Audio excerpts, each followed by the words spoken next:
What's good, y'all, and welcome to my review for this week's episode of the 1,000-Year Blood War anime. Holy fucking shit, what a fucking episode this was, ladies and gentlemen. Like, I will say this right now, this is easily a top 5, top 3 Blood War anime episodes. This is easily one of my top favorites, in the top 3 or top 5. It would definitely be up there. What? Because this was a absolutely phenomenal episode.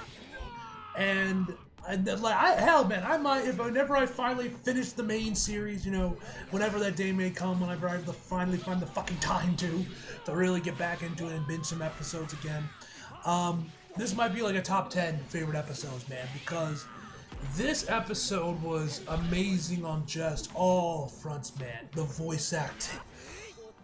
Oh my god, bro. The voice acting. Yo, listen. I mentioned this in my reaction, which, yeah, y'all again, the double reaction for this episode.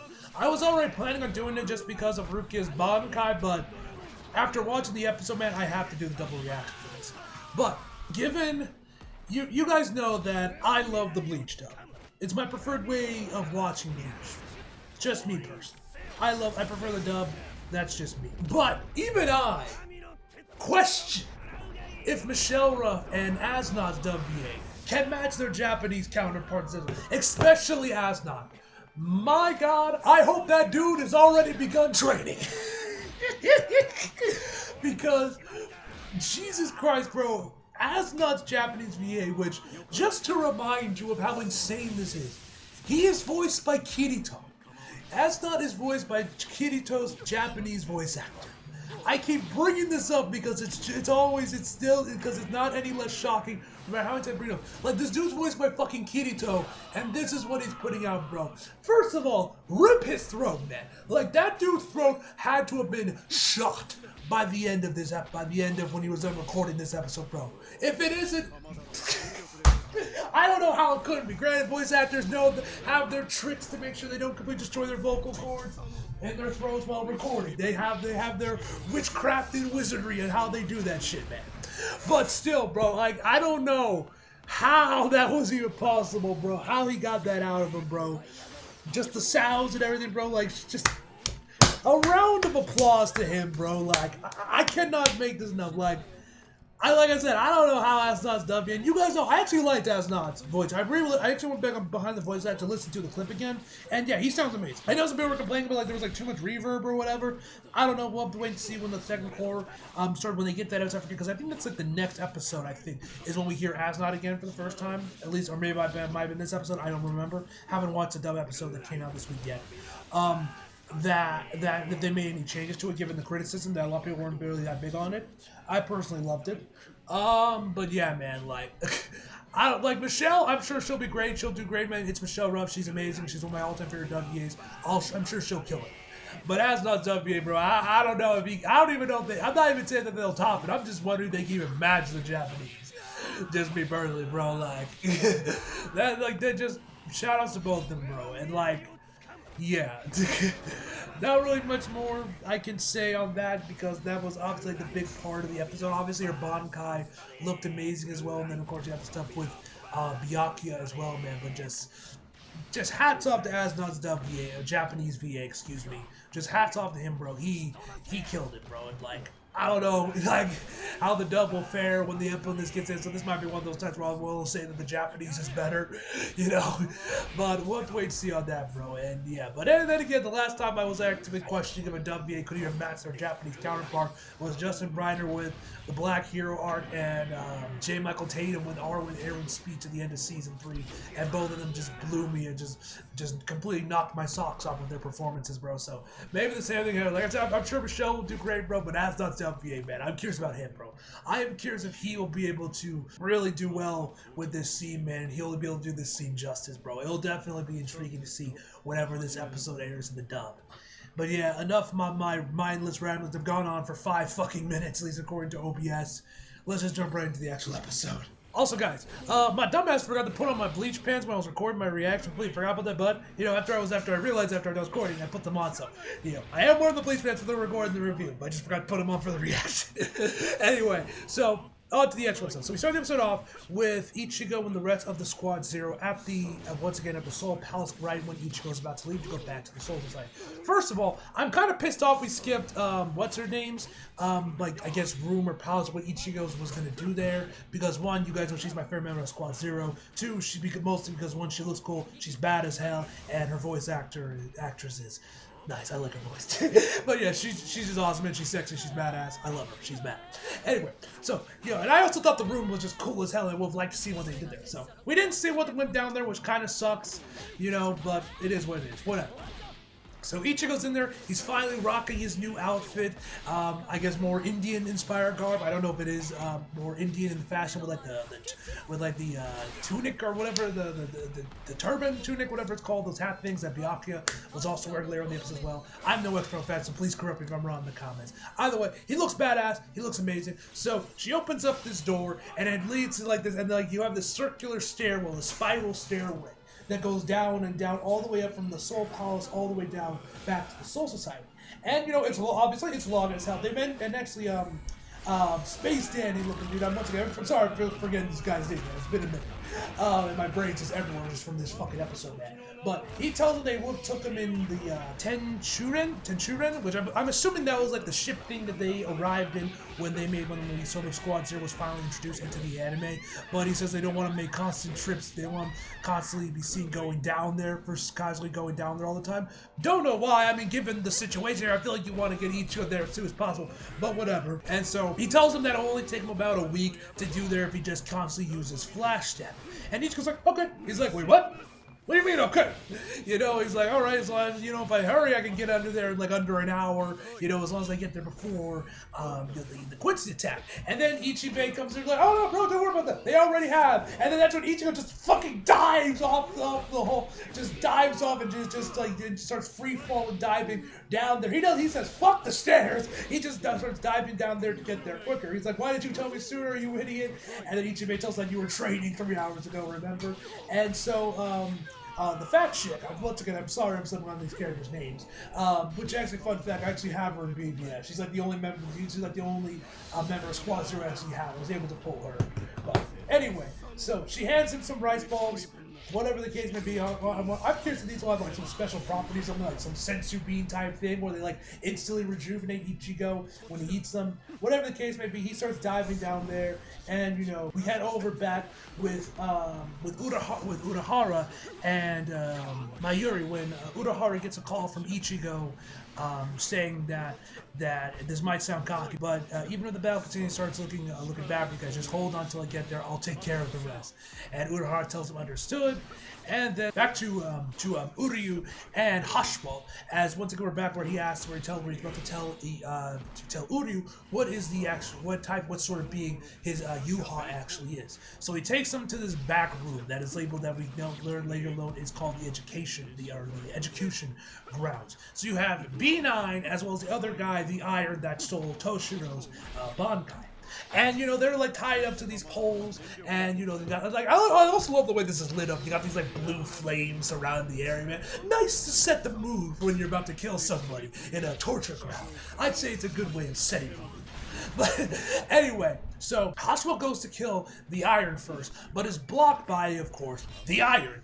Which I guess he has like this iron armor or something that will help protect him during battle because it bounced right off him, and we see some iron stuff appear on his skin.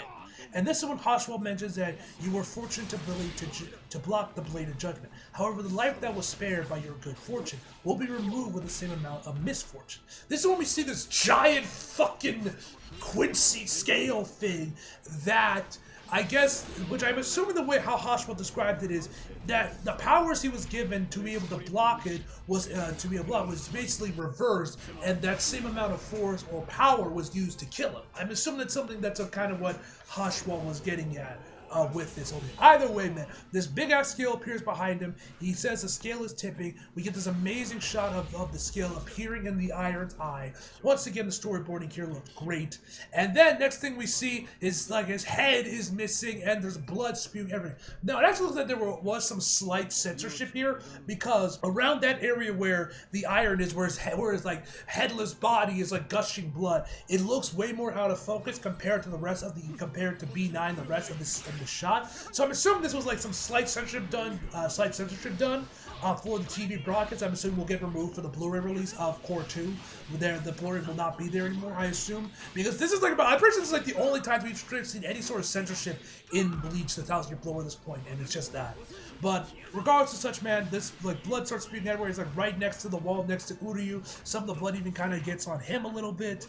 Just like blood everywhere. And then he kills on B9. Oil spills over to some of the flyers they had in the background, takes out a couple of them, and just Uryu is just surprised and just flabbergasted on what all is about what just transpired. And Hoshimo explains that they mentioned that they were given their powers by Yuha, and all of those who were given his Majesty's souls, they will return to him upon their deaths. So then the other Quincy guys, like foot soldiers, cart them up. As Uryu asked them if they were good soldiers, they were powerful outlets, did you have to kill them?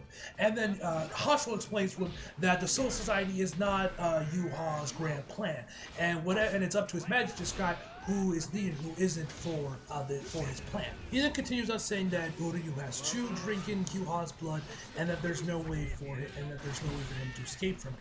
His Majesty must continue to fight and absorb the souls, or else. And then we get the usual, he says something, but you can't hear it, and Uryu or the other character is shocked by it, which I'm pretty sure I've mentioned this maybe in previous reviews, maybe not so much Bleach, maybe other series, or maybe I've made tweets about this. I don't know, but I don't know if I actually have mentioned this before, but this is something that's always this is one trope in anime that I just absolutely fucking despise, I hate the trope of a character speaking, but you can't hear it.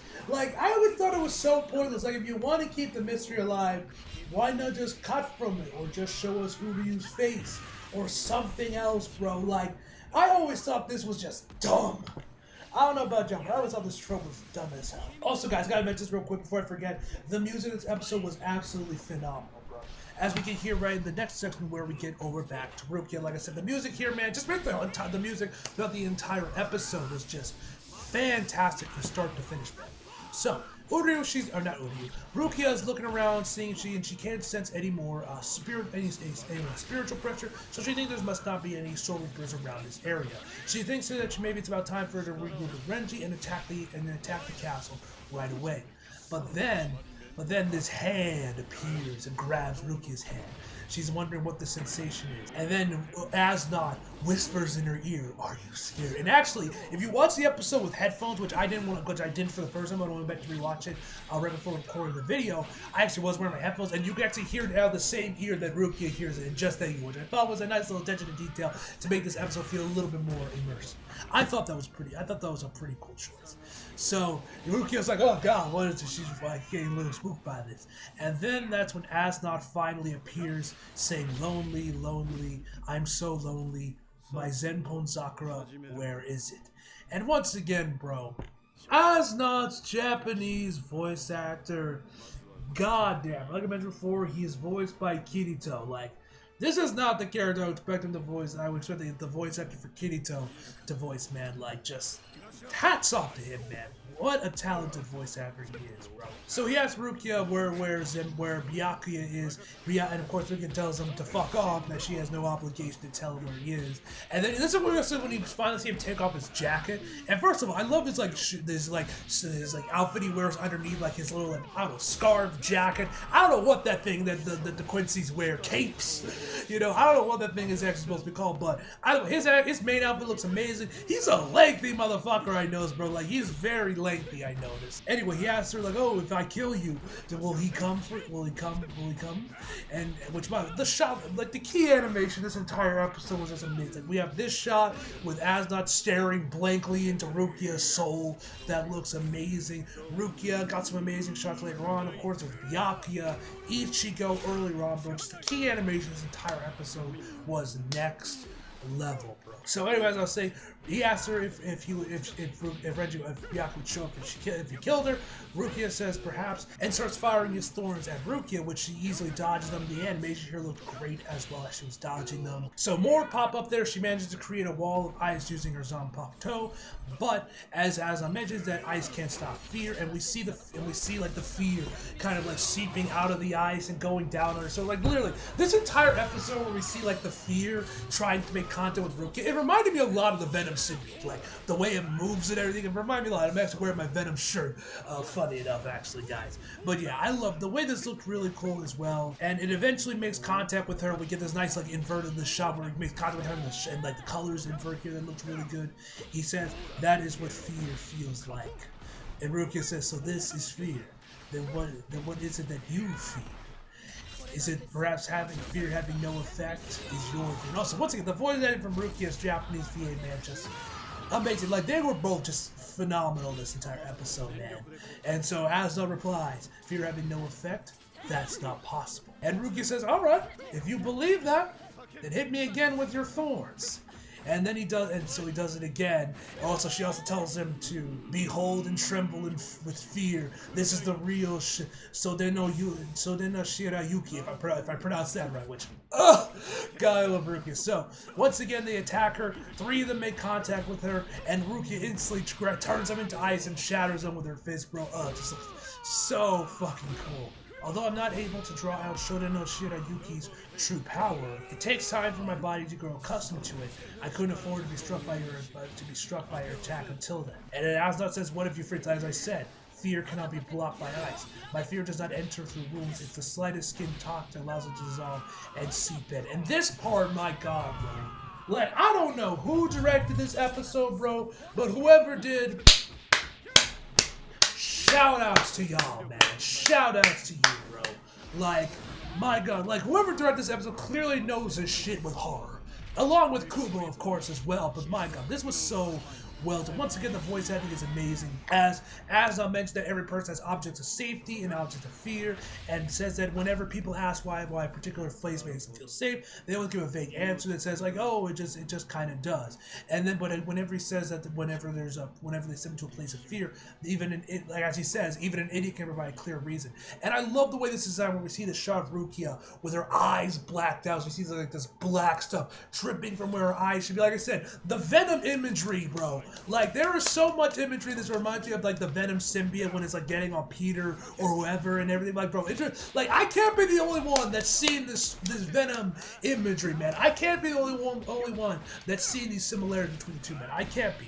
But anyway, this looks so amazing. Where, like I said, it seeds down Rukia's body. We see like these hands crawling all over. As he says, it's dark, it's cold, it's too high, it's confined, etc., etc., etc. As we see it go down all the way to her hands, down her feet. And he says that it's because all feelings of safety tie back to life, and all feelings of fear tie back to death. As what is one of the most common fears that people have is a fear of dying.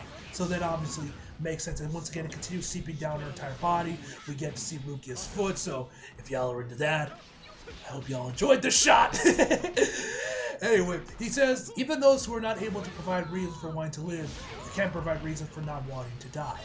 And then we get another amazing, like, seriously, bro, whoever worked, like, everyone who worked with them, the animators, the storyboard artists, like, bro, everybody who worked in this episode was on their A game, man. Everyone in this episode was in God mode, bro, because this part of this was one of my highlights. It was like, there's always the big one with Rukia's Bankai, the moments with Byakuya, but this is probably a close, like, third for me, is this whole section with Asuna, as he's explaining moments, bro, because this looked so fucking good, bro.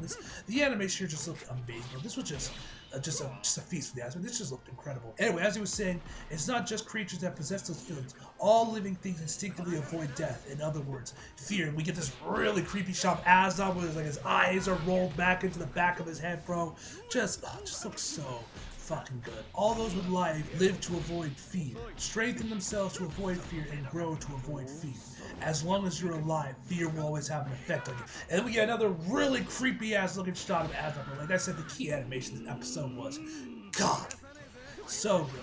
And then Rukia replies, and that's why fear won't work against me. And continues on saying, don't you get it? I'm saying that I'm not alive right now. We get this super badass shot of Rukia, bro. Like I said, I know I'm a broken record, bro. The key animations episode was so fucking good.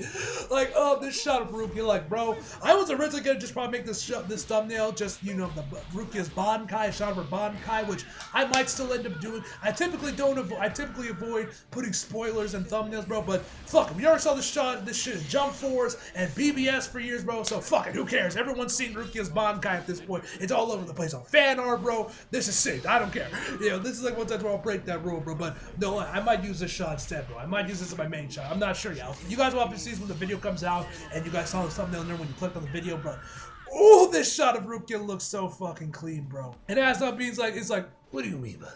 And then she continues on saying how Shirayuki is not a sword that emanates freezing air from the tip. It's instead a Zanpakuto that lowers the body temperature of the possessor, and all that comes in contact with it freezes over. So more or less, the Zanpakuto is not a blade, but more of an arm that just extends its range. And then Aza's like, don't be ridiculous. If you keep lowering your body temperature, your body will cease to function. And Rukia says, I am currently dead. And that she's using her rage to control her reishi, and that through controlling her reishi, she's gained the ability to temporarily kill her body, and all molecular level within her body has ceased. So even the fear that has seeped into her lost its effectiveness the second it touched her body. So then, and also, I know I mentioned that about the music earlier, how great that was, but I gotta give props to the just overall sound design in general, because I love the sound effects they were used for Rukia's ice, the swooshes, just the sound effects just during this part of the episode was really well done, man. Like I said, this episode was just incredible across the board, man. Just amazing, just an overall, just phenomenal, masterful episode, just all across the board, man. You love to see when we get episodes like this, man, just where like everything is firing all cylinders and everything is just perfect. Ugh. So good. But anyway, as I was saying, after that, Rukia then kind of appears right behind Asnod as we see like as she managed to cut him, and like there's this giant hole around his shoulder area where we see some ice covering up where the wound would be. As she continues on saying that negative 80 degrees negative 80 degrees Celsius, blood freezes, so that given that so the blood won't flow out of any wound, even though he got a huge cut on his arm. And so from there she continues on saying negative 50 degrees Celsius, the water underground under her feet will freeze, causing an ice quake, and then negative 73.15 degrees Celsius is absolute zero. And this is when Asa starts charging towards her. We get some narration from Rukia saying that she has to make this quick. She can only stay at this temperature for about 4 seconds. She manages to get the attack out there, freezes up Asnod as she starts counting upwards from negative 198 degrees to 142, etc., etc., etc. She warms her body back up from being absolute freezing. Although her finger does get cut up a little bit, insinuating that she most likely says she slightly exceeded the 4-second time limit. We then get this really gorgeous shot, a creepy shot, I should say. Gorgeous in the fact how creepy it is of Asnod. We only see it for like a brief moment before Asnod says, "Fear? You call this fear?" Before we then actually cut back to, I guess, Asnod's backstory or a flashback featuring Asnod on bedridden, a hospital bed, breathing through one of like those like mask things. This is where I would do the whole touching his brain, but I'm not gonna do it, bro. Mostly because you guys probably couldn't understand what I was saying if I did the whole Bane gimmick thing. Anyway, he says, breathing is so agony. Also, this is one part of the episode where you're reminded, oh yeah, Asnod's voiced by Kirito, because here he's talking normally, and the second I hear him, like, oh yeah, that's Kirito's Japanese VA. So, yeah. Once again, how is this Kirito's Japanese VA, bro? Like, I still can't believe that's him, bro. Like, shout out to him, bro. He is such a talented voice actor, clearly, from these episodes. And it's so funny, too, because right here he's talking over. This is like right before the man goes fucking off, man. Crazy. Anyway, I'm getting off topic. So, as I say, he says breathing is agonizing, and he says life is so inconvenient, and wonders if heaven is a place where it's easier to breathe, if hell is even more agonized place than this. If it is, I'm scared. This is when Yuha shows up and says, "You have survived. I will bestow my power onto you. I bestow my power to you." We see an F appear on screen that's made out of blood. That looks really cool. And then this is when the ice starts to crack on him. He says, "No, this is not fear at all. The only thing I fear is to be rebuked by His Majesty, and this is when he goes off, bro. This is when Kirito's Japanese VA, Asnod's voice actor, just goes fucking off, bro. As he screams that, screaming that. Compared to that, I feel nothing. I feel neither fear nor pain from battle, bro. And oh my god, you even get to see like his face is like skin is like ripped off. I'm assuming from like the ice. You see his like raw flesh, torn skin. His freaking eye is like rapidly moving up and down like the goddamn slot machine before it like goes all the way in the back of his head. The Quincy flower thing pops up. Blood is like pouring out of his eyes, bro. It's like, bro, it's the freakiest shit I've seen in a while, bro. Like, I know I mentioned that, but bro, J-horror, bro, that shit is built different, dog. Like, J-horror is probably my favorite genre, I don't know, genre, subgenre, version of horror besides like slashers. But because like, even though I don't really find horror movies particularly scary, which is just not me, man. But you guys know I love horror movies, horror games, and all that. But J-horror, bro, that shit knows how to creep you the fuck out, bro. Grudge, Ringu. Anyway, I'm getting off topic.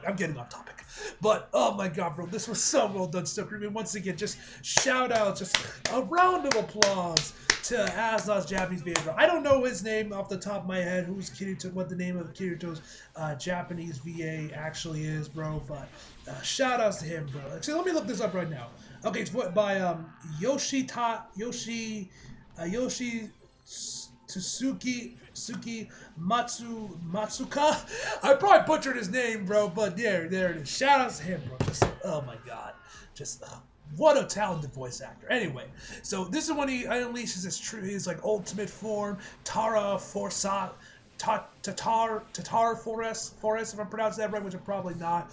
Animation here looks amazing as he's transforming. Amazing key animation when you see like his final full-on form with like the tears down his eyes and everything. Like, bro, it's some of the freakiest shit you've ever seen. So Rukia starts attacking him. None of her attacks are landing, and he says, "You can't reach me, can you?" And he says, "You can't because you got cold feet." And that's when he mentions that the cells nearby may be inactive at below freezing temperatures, but your nerves are still active. I know I'm mispronouncing this. Tartar Forest instills fear in you through your optic nerves. So it's through her eyes, and this is when we just cut to her surrounded by some thing before eyes start appearing like all around her, looking at her, bro. Like, and once again, the music here is phenomenal, bro. Like I said, this is some of the freakiest shit I've seen in a while. We didn't get to repeat what happened with Byakuya, where we get shots of Rukia, not Rukia, Orihime, Ichigo, and Byakuya as they all like decompose with like the flies coming out of them, bro. Once again, it looks just as freaky as it's there. We see the bugs slowly start to climb up on Rukia before they reach up there, and she screams her fucking heart out, bro. Like, I'm very curious to know how Michelle Ruff is going to do with this scene, bro. I know she'll give a great performance regardless, bro, because it's fun, because she's Michelle Ruff, man. She's the queen. But, oh my god, bro. I'm curious to see how her performance will be here, man, because, my god, bro. Rukia's Japanese baby, bro. She just went fucking off here, bro. Anyway, when it seems like all hope is lost, Byakuya finally shows up, bro, rocking his outfit, bro, with the turban and everything. I don't know if it's actually called that. Like I said, I have no fashionista, so please correct me if I'm wrong in the comments. But it looks amazing. Fun fact, this is actually the first Blood War character I got in BBS was Byakuya. I love this farm, bro. It looks so cool. So, you know, now everyone has finally, you know, reconvened there, where he, of course, Asnod is talking shit about, like, oh, how are those internals I scraped out of, how are those innards that I gouged out doing? I scraped out your entire stomach. You must be starved from not being able to eat. Have you lost some weight? I love that Asnod right here, man. He just starts talking shit to Byakuya. Fucking why not, I guess, but... oh, this looks amazing. So, Rukia tries to warn Byakuya about not looking right at him. He says it's not too late. Once again, the voice acting is next level, bro. We get this amazing shot where, like, I don't know what the fuck these things are that start surrounding Rukia and Byakuya. Obviously, this shit's all CGI because there's no way in hell this could have been done hand-drawn.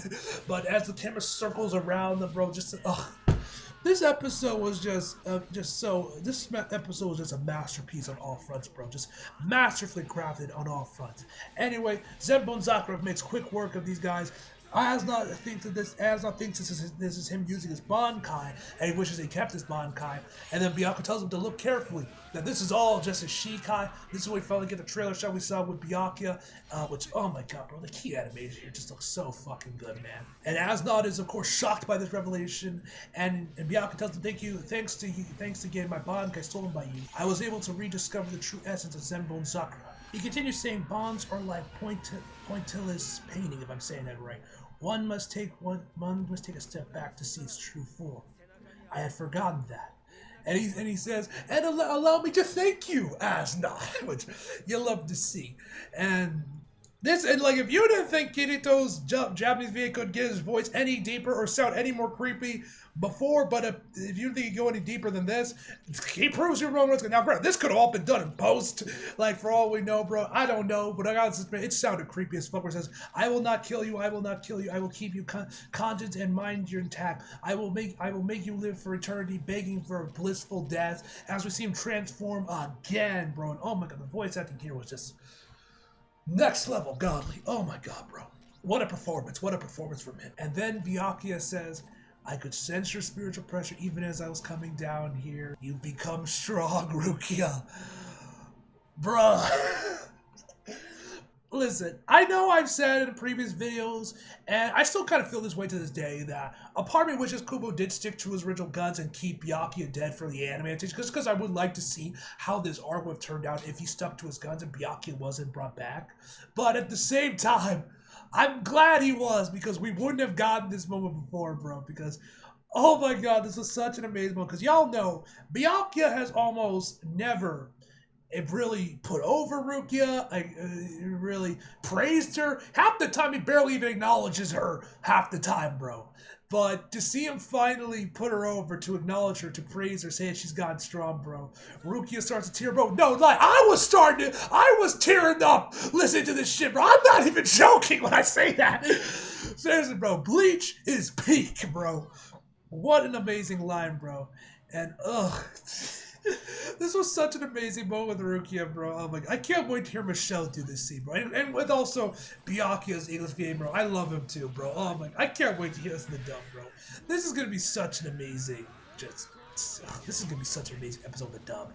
Like I said, as of stuff, I'm kind of curious how he's gonna turn out, bro. But I know Michelle's gonna do such an amazing job with this. Anyway, he says that fear is not born in a vacuum; it's feed off the insecurity in one's heart. So yeah, the irony. The guy that's whole gimmick is fear is, you know, is insecure and is fear and is scared himself. I know. And he asks Rukia, "Do you feel any fear?" And once again, I also got surprised by this, because once he like makes a secondary transformation, which is even bigger than before, it's still hand drawn. It was still 2D animation, which is kind of shocking, because you guys know, if you guys have watched a lot of anime series, whenever there's a major a character makes a major transformation, they become like really fucking huge. They usually switch over to CGI for it, but no, this was still completely 2D.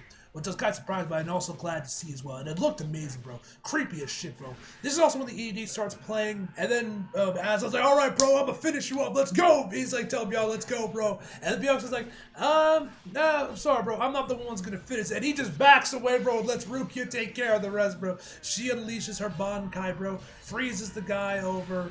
Oh, my God, bro. And then we get to see it, bro. And her Bankai looks fucking amazing, like, bro. She looks so fucking beautiful in this form, bro. Like, I'm not even joking when I say that, bro. Like, the hair, like the glass-like look to her outfit, bro.